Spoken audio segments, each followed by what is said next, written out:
যা ঘটেছে তা ভালোর জন্যই ঘটেছে, যা ঘটছে তা ভালোর জন্যই ঘটছে, এবং যা ঘটবে তাও ভালোর জন্যই ঘটবে।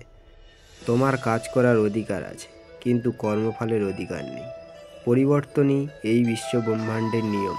তুমি এক মুহূর্তে ভিখারি থেকে রাজা হয়ে যেতে পারো, আবার রাজা থেকে ভিখারিও হয়ে যেতে পারো। ঠিক যেমন বন্যায় যখন সারা দেশ ভেসে যায়, তখন একটা জলাধারে আলাদা করে কোনো গুরুত্ব থাকে না। ঠিক তেমনই যিনি সত্যিকারের জ্ঞানী, যিনি ঈশ্বর দর্শন পেয়েছেন, তার কাছে শাস্ত্রের কোনো গুরুত্ব নেই। নিজেকে ধ্বংস করে নরকের দ্বারে নিয়ে যাওয়ার তিনটে পথ: লালসা, রাগ ও লোভ। পরধর্ম গ্রহণ করে সুখে থাকার থেকে নিজের ধর্মে থেকে কষ্ট করাও ভালো। নিজের ধর্মে টিকে থাকলে কখনো কারোর কোনো ক্ষতি হয় না, কিন্তু অন্যের ধর্ম গ্রহণ করলে মনের মধ্যে ভয় ও নিরাপত্তার অভাব তৈরি হয়।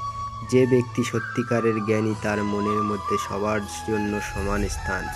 এরা সব মানুষ, পশু, পাখি সবাইকেই সমান চোখে দেখে। নিজের জীবনের মধ্যে ভারসাম্য রাখুন, তাহলেই শান্তি পাবেন। যিনি ফলের আশা না করেই কর্ম করে যান, সেই ব্যক্তি সত্যিকারের বুদ্ধিমান। অতীত এবং ভবিষ্যতের চিন্তা করো না, কারণ যা ঘটার তাই ঘটবে। অতীত ও ভবিষ্যতের চিন্তা ছেড়ে বর্তমানে বাঁচতে শেখা উচিত। ভিডিওটি দেখার জন্য ধন্যবাদ।